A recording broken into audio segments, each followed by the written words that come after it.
Bonjour. Notre cours d'aujourd'hui va porter sur la BPCO.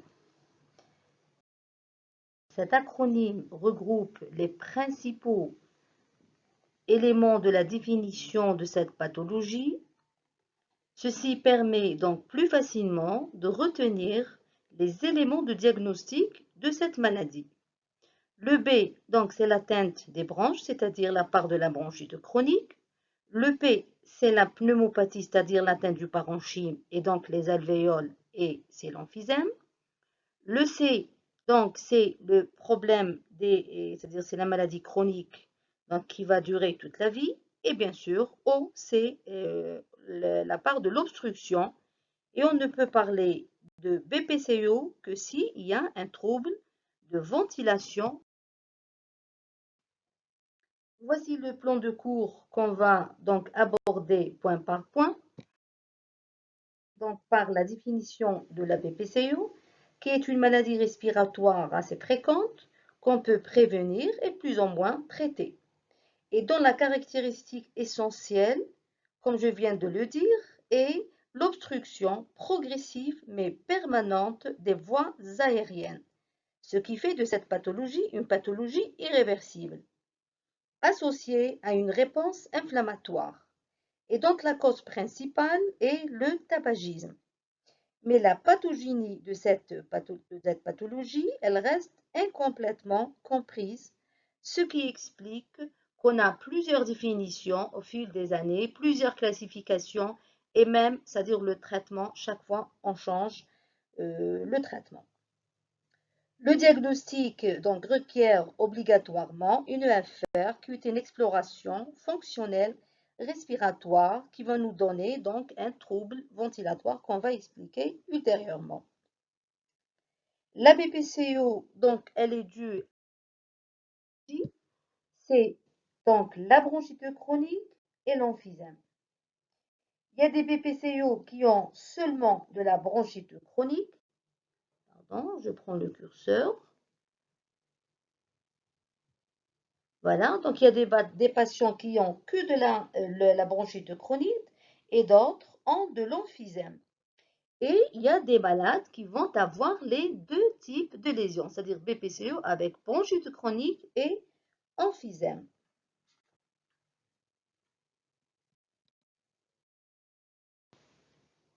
On va essayer donc d'expliquer un petit peu la bronchite chronique. Vous voyez là donc une paroi bronchique non épaissie, des vaisseaux, c'est-à-dire qui sont de diamètre normal, sans sécrétion importante, avec donc une membrane basale qui est peu épaissie, le tout donc entraînant un diamètre assez important, donc permettant donc à l'individu de bien respirer. Et là, donc sur la deuxième image, vous voyez une branche malade d'un bronchite chronique avec donc épaississement important de la membrane basale, infiltrant inflammatoire important, une hypersécrétion bronchique, c'est des sécrétions qui sont très épaisses, donc le tout va entraîner une réduction considérable du diamètre de la branche, ce qui va expliquer donc l'installation ultérieurement de la dyspnée chez ces patients. Sur la deuxième image, donc, on va voir donc, des alvéoles qui sont saines, avec des parois alvéolaires intègres, avec sans rupture d'attache pleurale, d'attache alvéolaire, pardon. Et sur la deuxième image, donc, nous avons des parois, donc, des alvéoles donc, qui sont détruites, avec des parois et des attaches qui sont rompues, réalisant de l'emphysème. La confluence de ces alvéoles qui sont donc détruites vont réaliser des petites bulles et les petites bulles vont confluer et donner des bulles plus importantes, ce qu'on voit dans. Maintenant, donc, on va essayer de définir ces deux pathologies. Donc, d'abord, je commence par la bronchite chronique. Donc, la définition est purement clinique. C'est le fait, donc, elle est faite beaucoup plus à travers un interrogatoire minutieux du patient sur la fréquence des épisodes de la toux, ainsi que de l'expectoration. Si le malade donc va tousser et expectorer 3 mois par an durant 2 années consécutives, il est dit bronchite chronique.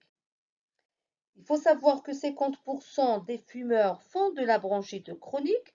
Cependant, ils ne sont dits BPCO, c'est très important de retenir ce point. Ils ne sont dits BPCO que s'ils ont, en plus de cette définition, un trouble ventilatoire obstructif. Par contre, sa définition est anatomique, c'est-à-dire elle est due à un élargissement anormal et permanent des espaces aériens situés au-delà des bronchioles terminales avec, comme je viens de le décrire, une destruction des parois alvéolaires. Selon la localisation de cette destruction, on peut avoir donc, c'est-à-dire au sein de la sinus ou du lobule secondaire, on peut avoir deux types d'emphysème.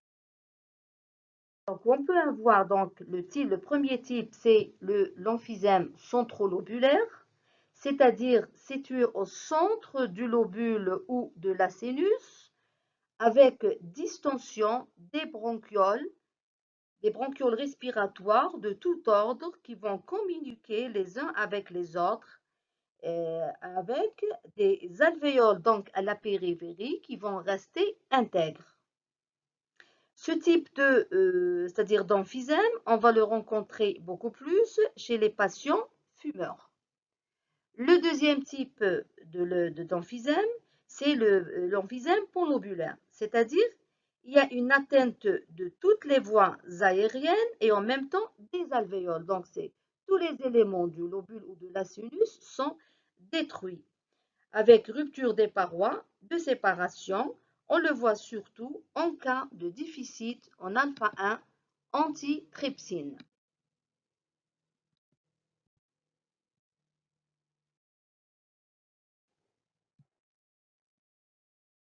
Pour les lésions bulleuses, qu'on peut voir dans tous les types d'emphysème, elles sont dues, donc comme je l'ai dit, à la confluence des lésions déjà décrites. Dans la continuité du chapitre de définition, après la bronchite chronique et l'emphysème, on va définir le trouble ventilatoire obstructif spécifique de la BPCO, c'est-à-dire le rapport VEMS sur capacité vitale, c'est-à-dire le volume expiratoire maximal en une seconde sur la capacité vitale fonctionnelle doit être inférieur à 70% après bronchodilatation, c'est-à-dire après avoir utilisé un bronchodilatateur. Alors que le VEMS permet de classer le malade en stade de sévérité. Actuellement, la BPCO est définie également comme une maladie multisystémique, dominée par un déséquilibre des oxydants et antioxydants. Et cette inflammation explique les manifestations extrathoraciques associées à la BPCO, qui sont surtout l'atteinte cardiaque, les anomalies musculaires, de l'anémie et bien sûr le diabète, les maladies métaboliques, etc., qu'on appelle les comorbidités, qui font la gravité de cette pathologie, entraînant donc des complications, c'est-à-dire importantes de cette.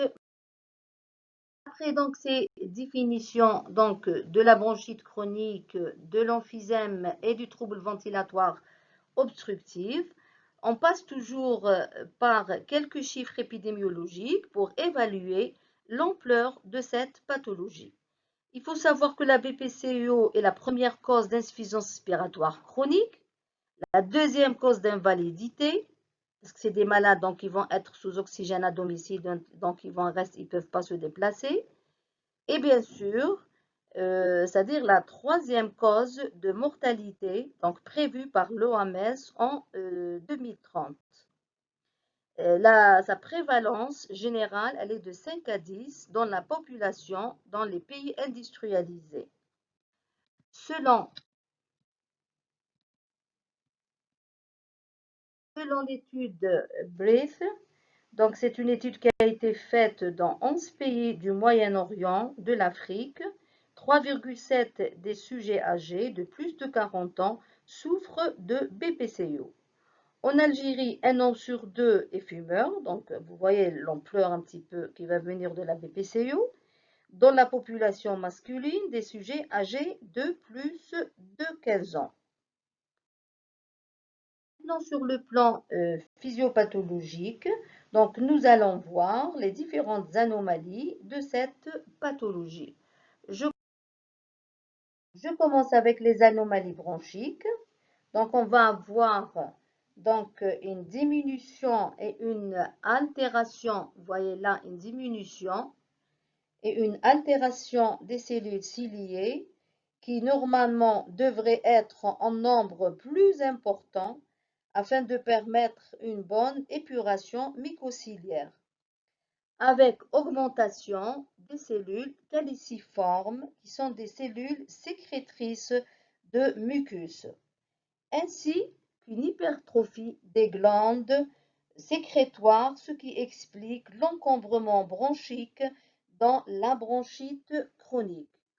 Aussi, on note une fragmentation du tapis muqueux avec formation de bouchons muqueux qui aggrave l'obstruction bronchique et diminue le diamètre de celle-ci, de l'épithélium bronchique. Donc, en plus de ces anomalies de l'épithélium bronchique, on note une métaplasie. Voilà, vous voyez métaplasie malpighienne ou épidermoïde qui fait le lit de la dysplasie et ceci va favoriser le cancer in situ. Cette anomalie, elle est due surtout au tabagisme.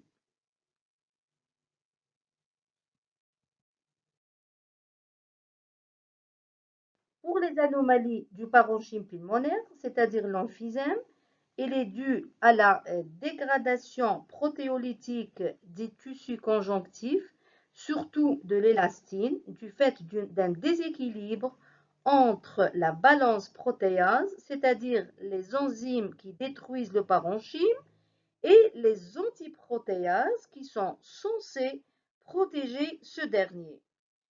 L'exemple type en est le déficit en alpha-1 antitrypsine, qui est censé protéger la paroi des alvéoles.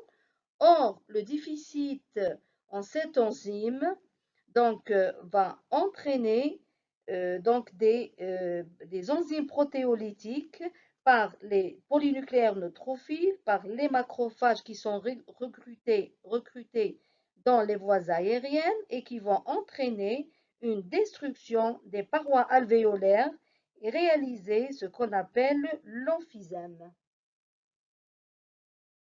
Ajoutez donc à ces perturbations de la balance protéase-antiprotéase, il y a un mécanisme d'auto-immunité avec sécrétion des anticorps anti-élastine sécrétés par les lymphocytes T, CD4 et les lymphocytes B. D'où la considération actuelle de la BPCO comme une maladie auto-immune. Les anomalies vasculaires, donc on a surtout une destruction du lit vasculaire dans l'emphysème. Ceci est dû beaucoup plus à une vasoconstriction hypoxique qui va entraîner une hypertension artérielle pulmonaire appelée l'HTAP. Et l'HTAP, donc, elle va s'accompagner par un épaississement de l'intima des vaisseaux, réalisant donc des modifications des structures vasculaires.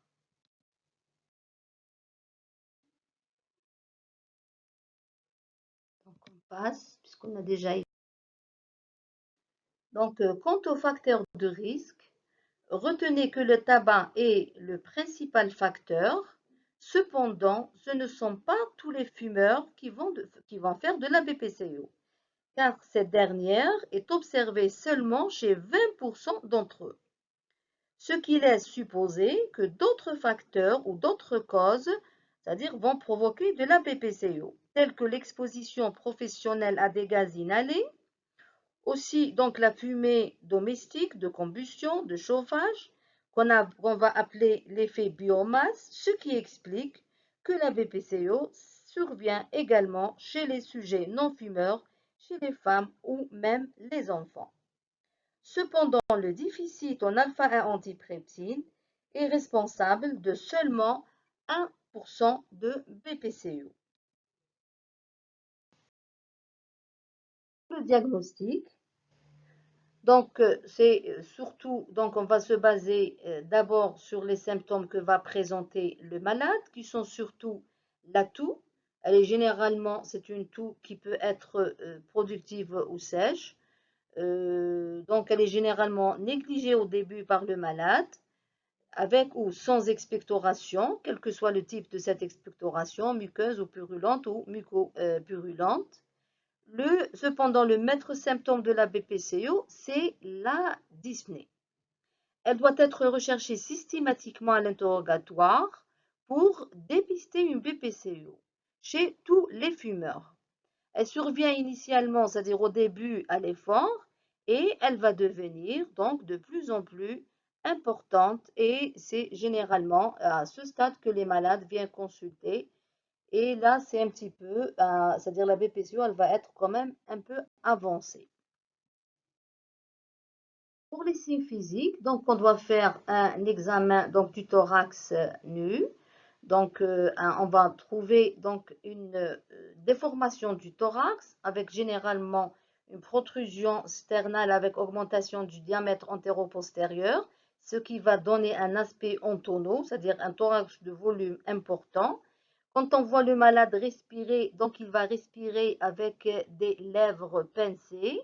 Donc, surtout pour les patients qui présentent donc, de l'emphysème à un stade important. En cas donc d'insuffisance respiratoire, il faut toujours rechercher les signes de lutte qui sont donc l'utilisation des muscles respiratoires accessoires, à savoir un tirage susternal, intercostal, etc., surtout en cas d'exacerbation. N'oubliez pas toujours donc de faire un examen digital à la recherche d'une pigmentation nicotinique qui va témoigner donc d'un tabagisme chronique. Recherchez également la cyanose des extrémités, surtout en cas d'exacerbation ou quand c'est un patient qui est au stade d'insuffisance respiratoire chronique. Alors qu'il faut rechercher également un hypocratisme digital, mais celui-ci n'est pas spécifique à la BPCO. Si on trouve un hypocratisme digital, il faut soit rechercher une autre cause telle que la DDB, soit rechercher c'est-à-dire un cancer chez ce patient, bien sûr, qui est le plus souvent fumeur. Quelques exemples. Donc, vous avez des taches donc, du tabac chez les gens qui fument. Vous voyez là, le noirâtre. Donc, c'est un patient qui est fumeur. Et là, on a l'hypocratisme digital. On a dit que c'était beaucoup plus spécifique à l'ADDB ou à un cancer associé. On passe à l'examen clinique. Donc, on doit toujours faire une auscultation. Celle-ci va retrouver soit une diminution des murmures vésiculaires, surtout dans l'emphysème, soit des râles bronchiques, soit ronflants, surtout dans les bronchites chroniques. Parfois, on a des sifflements, c'est-à-dire quand le malade, soit il est en crise, soit qu'il est à un stade avancé de la BPCO. Il faut rechercher également des signes de complications, surtout cardiaques, à type d'insuffisance ventriculaire droite, c'est-à-dire des œdèmes des membres inférieurs, un reflux hépatogégulaire ou d'interjections dégégulaires. De manière générale, on distingue deux grands tableaux dans la. Donc voilà, il y a deux types de BPCO. Il y a donc les malades qui sont rosés soufflés, c'est les punk puffers ou les PP. Donc généralement, c'est des patients qui sont porteurs d'un emphysème panlobulaire et qui sont donc typiquement maigres, mais qui sont très dyspnéiques, polypnéiques au repos et distendus. Le deuxième tableau, ce sont le type B, c'est-à-dire c'est les malades qui sont bleus et bouffés, c'est-à-dire cyanosés et gonflés. C'est les bleus blotters, c'est les bébés, qui correspondent aux patients qui sont porteurs beaucoup plus donc d'un emphysème centrolobulaire. Et ces patients sont généralement donc obèses, cyanosés, ils sont légèrement moins dyspnéiques que les pink puffers. et souvent porteurs des signes d'HTAP. C'est pour ça ils sont un petit peu bleus. Vous voyez donc sur ces deux photos, donc un patient qui présente une distension donc thoracique avec importante, avec une augmentation, pardon, avec donc vous avez les deux tableaux qu'on vient de décrire. Donc les malades donc bleu blotters qui sont obèses et ils sont bleus, c'est-à-dire cyanosés. Donc c'est généralement de la bronchite chronique. Et les malades, les PP ou les pink puffers, c'est des malades qui sont très polypnéiques. Ils sont généralement bien colorés par rapport aux malades, c'est-à-dire des bronchites chroniques, et ils sont plus maigres. Vous voyez sur cette photo un patient qui présente une distension thoracique importante avec élargissement du diamètre antéro-postérieur, témoignant d'un emphysème chez un patient complètement dénutri. Vous voyez les côtes, qui est sous oxygène, donc oxygénodépendant, témoignant de la gravité de l'évolution de cette maladie. Maintenant, pour le diagnostic différentiel, il faut éliminer surtout donc l'asthme bronchique. L'asthme bronchique, donc, il touche beaucoup plus les sujets âgés. Il y a une notion, c'est-à-dire d'allergie, des atopies, avec une variation de la symptomatologie d'un jour à l'autre, avec une réversibilité significative, surtout de l'obstruction bronchique quand on fait une EFR de plus de 200 millilitres en valeur absolue ou de 12% de la valeur de base après bronchodilatateur. C'est-à-dire par rapport à la BPCO, quand on fait ce test, on trouve qu'il y a moins de 12%. C'est-à-dire l'obstruction, elle est incomplètement réversible. Le deuxième diagnostic, bien sûr, comme c'est une atteinte bronchique, c'est l'ADDB ou la dilatation des branches. La dilatation des branches, donc c'est surtout à l'interrogatoire, on trouve une expectoration, c'est-à-dire qui remonte à plusieurs années, elle est abondante, beaucoup plus matinale, avec des notions des infections. La radio, donc, elle permet, et surtout la TDM, de faire la part des choses, en montrant, bien sûr, de la bronchectasie. Le troisième diagnostic, c'est l'insuffisance cardiaque gauche. Là, il faut faire toujours un bon interrogatoire à la recherche d'une cardiopathie. Généralement, sur la radio, on trouve une cardiomégalie avec donc à l'EFR, beaucoup plus, un trouble ventilatoire restrictif, mais pas obstructif. Et bien sûr, donc à l'auscultation, quand il y a par exemple un OAP ou une décompensation, nous allons trouver donc des râles crépitants à la base. Pour l'évolution donc de la BPCO, elle va être marquée par beaucoup plus donc le risque d'exacerbation. Le risque d'exacerbation est la complication la plus importante qui met en jeu chaque fois, à chaque exacerbation, le pronostic vital. Bien sûr, avec un risque de handicap et réduction des activités, donc le malade ne peut pas se déplacer, l'apparition d'insuffisance respiratoire chronique secondaire à l'hypoxie, avec ou sans hypercapnie, et bien sûr la complication cardiaque droite et la retention hydrosodée, c'est le stade de CPC. En plus donc de la pathologie de la BPCO elle-même, on a les comorbidités qui vont encore aggraver donc aussi bien la symptomatologie que le pronostic de cette maladie. Et bien sûr, il faut savoir qu'il y a un déclin donc progressif du VEMS avec l'âge. Et ce déclin du VEMS, il est beaucoup plus important chez les patients qui sont fumeurs ou qui ont un déficit en alpha-1 antitrypsine. Pour les examens complémentaires, donc on va commencer donc on commence avec la radiographie du thorax. La TDM, elle n'est pas, c'est-à-dire la radiographie, donc elle va nous montrer, donc on va voir directement des voilà. Donc sur la radio, on a une distension thoracique. Vous avez un thorax qui est quadriangulaire. On va avoir donc des côtes qui sont un petit peu donc plutôt horizontalisation des côtes, avec un élargissement des espaces intercostales, un aplatissement des hémicoupoles. Vous voyez donc il n'y a plus, c'est-à-dire la forme de la coupole normale. Et bien sûr, donc, on va voir donc, une rarification de la trame bronchovasculaire et sur le profil, vous allez rechercher l'augmentation du diamètre antéro-postérieur avec un espace clair rétrosternal qui est très important, même rétrocardiaque, donc témoignant de la distension thoracique.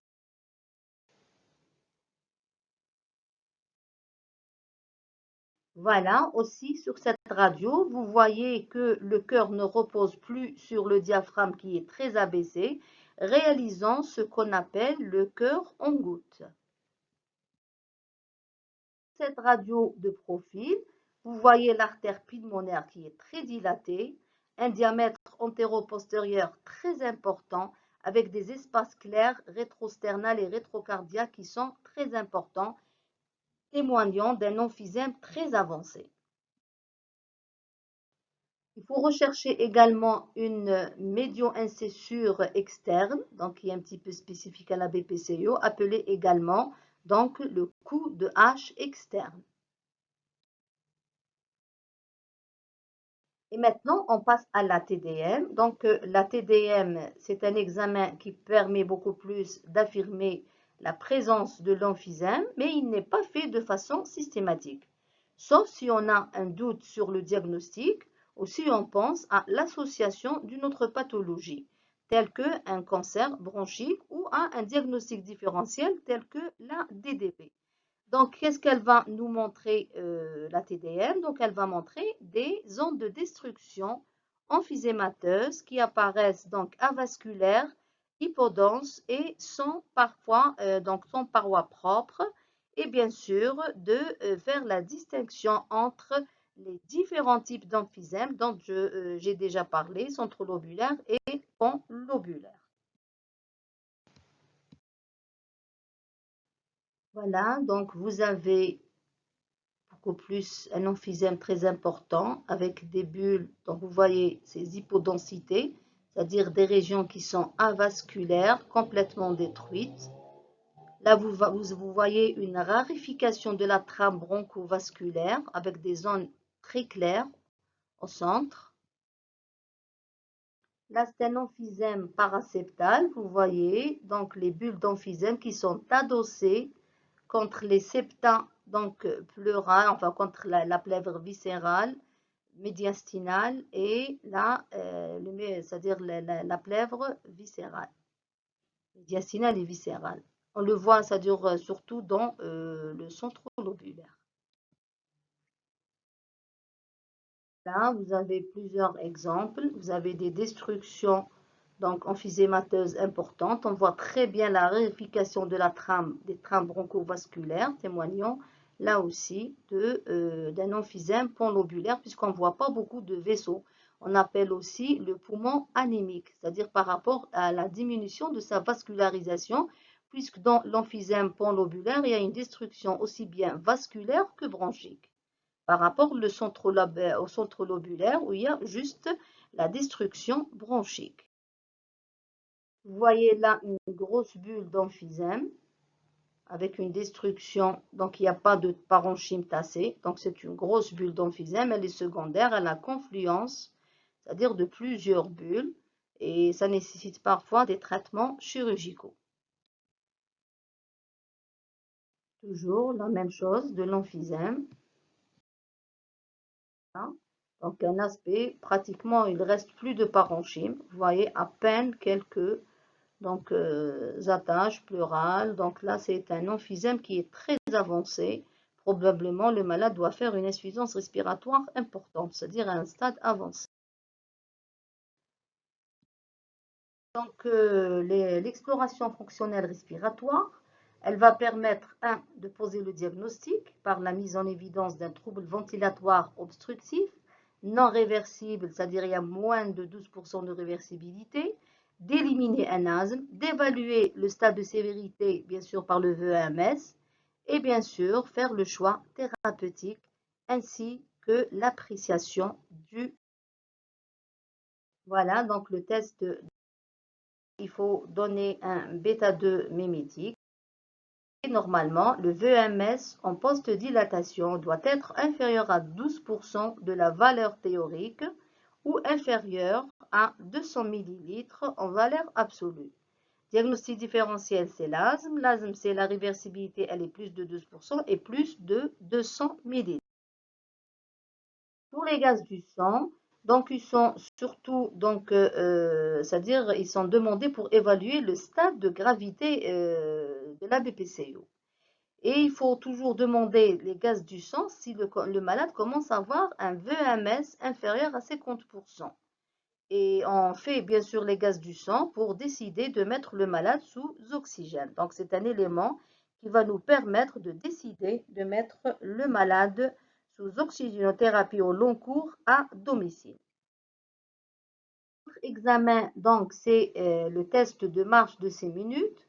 C'est un examen, donc c'est un test d'épreuve d'effort qui va donc un petit peu évaluer donc la tolérance à l'effort du patient. Donc, quand on fait le test de marche de 6 minutes, on va compter donc un petit peu sa fréquence respiratoire, est-ce que le malade désature ou non, et en même temps, on va donc compter, c'est-à-dire le nombre de mètres que peut faire le malade et le nombre d'arrêts, donc pour évaluer un petit peu sa capacité à l'effort. On doit également, dans le bilan d'un BPCO, obligatoirement, surtout dans les stades avancés, de faire un ECG à la recherche donc d'une complication d'un retentissement cardiaque, surtout un retentissement cardiaque droit. Donc, il faut rechercher une déviation axiale droite à l'ECG.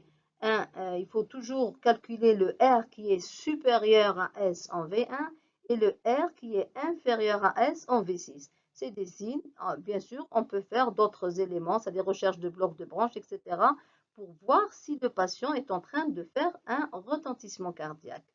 Bien sûr, s'il y a un retentissement cardiaque, il faut toujours faire une échographie, aussi bien pour évaluer cette hypertrophie ventriculaire droite, mais également à la recherche d'une HTAP. Et bien sûr, évaluer également la fonction du ventricule gauche. Pour les autres investigations, donc c'est en cas par cas. Par exemple, un malade, si on fait c'est-à-dire il a un hypocradisme, il fait beaucoup d'exacerbations, on fait une radio, on trouve une image radiologique à la radio, donc on est obligé donc de faire une TDM et de compléter la TDM par une fibroscopie afin d'éliminer donc un cancer bronchique qui est lui-même dû au tabagisme. Il faut également, donc, pour les investigations, faire un bon examen ORL et bien sûr de la dentition à la recherche d'un foyer infectieux pour traiter, pour éviter que le patient fasse des exacerbations répétées.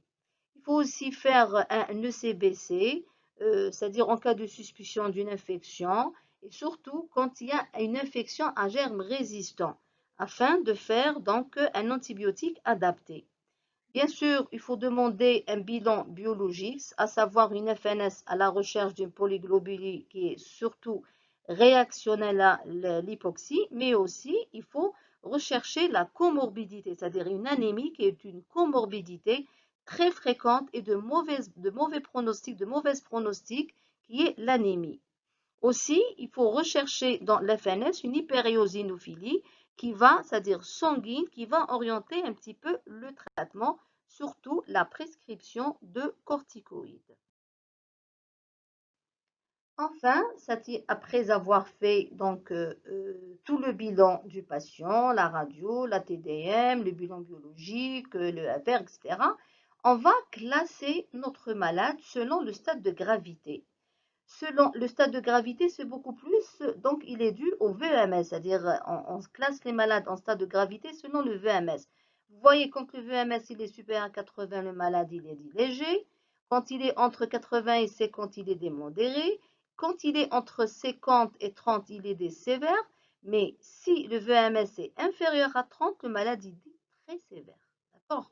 Donc, ça nous permet un petit peu de classer, c'est-à-dire le malade en stade de sévérité, mais également, on ne se base pas seulement sur, c'est-à-dire les signes fonctionnels, mais également on doit évaluer le malade par rapport à la symptomatologie, c'est-à-dire des symptômes, et c'est-à-dire surtout la dyspnée, l'invalidité, etc.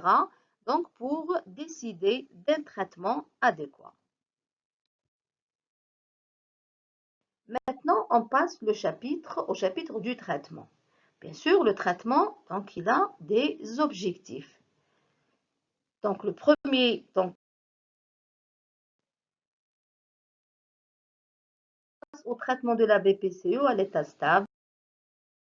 Donc, il faut toujours réduire les facteurs de risque, bien sûr, puisque le tabac est le premier incriminé, donc on va faire un arrêt du tabac et recommander des substances nicotiniques ou des médicaments pour aider le malade à faire un arrêt du tabagisme. Et bien sûr, donc réduction et prévention des autres facteurs tels que la pollution, c'est-à-dire il ne faut pas sortir quand il y a trop de polluants dans l'air, etc. La vaccination, donc surtout antipneumococcique et antigrippale. Pour la vaccination antigrippale, donc ça doit être effectué tous les ans et antipneumococcique chaque 5 années. Pour les médicaments, plusieurs médicaments qu'on peut utiliser, mais ce sont surtout des médicaments donc, qui sont symptomatiques, donc ils vont simplement soulager la dyspnée et augmenter la capacité à l'exercice du patient.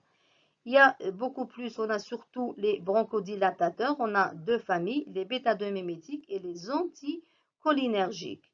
Il y a les bêta-2 mimétiques de courte et de longue durée et il y a les anticholinergiques de courte et de longue durée d'action. La voie inhalée, c'est-à-dire elle doit toujours être privilégiée par rapport à la voie générale, bien sûr. Il faut toujours, c'est-à-dire peser le rapport efficacité et tolérance et réponse du patient. Quant aux corticoïdes, corticoïdes, ils ne sont indiqués dans le traitement de fond que si les malades, c'est-à-dire ne répondent pas aux bronchodilatateurs. On donne un bronchodilatateur. Quand le malade ne répond pas, on peut associer un deuxième. Mais quand le malade il fait toujours des exacerbations, il est toujours dyspnéique, on est en droit d'associer un corticoïde, bien sûr. On associe également un corticoïde généralement quand le stade de sévérité est important. Et actuellement, selon le GOL 2019 et 2020, on peut donner les corticoïdes, c'est-à-dire selon le taux d'éosinophilie pulmonaire ou sanguine. Quant aux corticoïdes par voie générale, ils ne sont indiqués, c'est-à-dire ils ne sont pas indiqués sauf de courte durée, c'est-à-dire on donne en cas d'exacerbation une courte durée de 5 à 10 jours, puisqu'ils vont favoriser donc l'apparition de comorbidités telles que le diabète, l'HTA, l'ostéoporose. Bien sûr, vous connaissez tous les complications des corticoïdes et les effets secondaires. Donc, ces médicaments, c'est-à-dire aussi bien les bronchodilatateurs que les corticoïdes, donc ils vont simplement donc améliorer les symptômes, la qualité de vie et diminuer donc le nombre d'exacerbations. Ils n'ont montré aucun effet sur le déclin du. Voici donc, c'est-à-dire les inhalateurs, c'est des corticoïdes, donc ce n'est pas la peine de citer les noms, c'est juste pour vous montrer un petit peu les dispositifs donc, qui sont utilisés dans le traitement de la BPCO. Il y a des médicaments qui sont déconseillés, voire même contre-indiqués, tels que les antitussifs, parce qu'ils vont entraîner un encombrement très important. Aussi, ils ont donc un effet sur donc, une dépression des centres respiratoires au niveau du centre bulbaire. Ils peuvent donc provoquer des exacerbations et des insuffisances respiratoires aiguës. Donc, il faut faire attention. Il ne faut pas donner donc des anxiolytiques ou des médicaments c'est-à-dire des tranquillisants qui vont déprimer la fonction respiratoire. Il y a un autre chapitre dans le traitement de la BPCO, c'est la réhabilitation et la kinésithérapie. Donc le but de cette réhabilitation et de la kinésithérapie, c'est de réduire les dépenses énergétiques, d'augmenter la capacité des patients à accomplir des efforts et bien sûr de prévenir les déformations, favoriser les échanges gazeux et soulager la gêne respiratoire. Un autre chapitre toujours dans le traitement de la BPCO. On a dit au début que la BPCO, elle évolue vers l'insuffisance respiratoire chronique qui est un handicap. Donc l'oxygénothérapie au long cours, quand est-ce qu'on va donc l'indiquer? Quand le patient donc a un épisode, c'est-à-dire il fait par exemple il est indiqué lorsqu'à distance des épisodes donc, de gazométrie ou 3 de gazométrie en moins. Et donc, on va avoir du PaO2, c'est-à-dire pendant la journée, qui est inférieur à 55 mm de mercure. Donc, on fait les gaz du sang et on trouve que la pression artérielle en oxygène, elle est basse. Et là, on est en droit, donc on doit indiquer l'oxygène à domicile. Soit on peut tolérer, c'est-à-dire une pression artérielle plus importante jusqu'à 59, mais à condition que le patient fasse une autre complication pour pouvoir le mettre sous oxygène, à savoir une hypertension artérielle pulmonaire, une désaturation nocturne, c'est-à-dire le soir, ou quand le malade présente une polyglobulie à la FNS ou des signes de CPC. Là aussi, il faut mettre le malade sous oxygène, c'est-à-dire au long cours à domicile. Je ne terminerai pas le cours sans parler de traitements chirurgicaux. Donc, le but, c'est de diminuer surtout la distension en enlevant bien sûr les bulles. Donc, c'est la bullectomie. Il y a la chirurgie des bulles, donc les bulles géantes, quand elles sont compressives, ou c'est-à-dire quand elles sont à l'origine de pneumothorax répétés, ou quand il y a des infections à répétition. Enfin, le dernier traitement, c'est la transplantation. Donc, elle est limitée beaucoup plus aux sujets jeunes. Donc, ce n'est pas donné à tous les patients de faire une transplantation. En conclusion, donc ce qu'il faut retenir, que la BPCO est une maladie qui est toujours sous-estimée, sous-diagnostiquée et sous-traitée, puisque ce ne sont pas tous les malades fumeurs ou qui présentent des BPCO qui vont consulter. La BPCO est une maladie donc, qui peut être prévenue et traitée. Comment on prévient? C'est par donc l'arrêt du tabac, l'arrêt à l'exposition professionnelle, ça c'est la prévention primaire. Deuxième prévention secondaire, c'est de faire un diagnostic précoce pour éviter éviction et bien sûr éviction des facteurs de risque. Et la prévention tertiaire, c'est la prévention des complications. Voilà, donc il faut arrêter de fumer pour éviter l'évolution vers la bronchite chronique et l'emphysème. Si le malade fait la BPCO, il faut éviter que celui-ci donc fasse une insuffisance respiratoire chronique et bien sûr donc prévention secondaire. Et merci pour votre attention.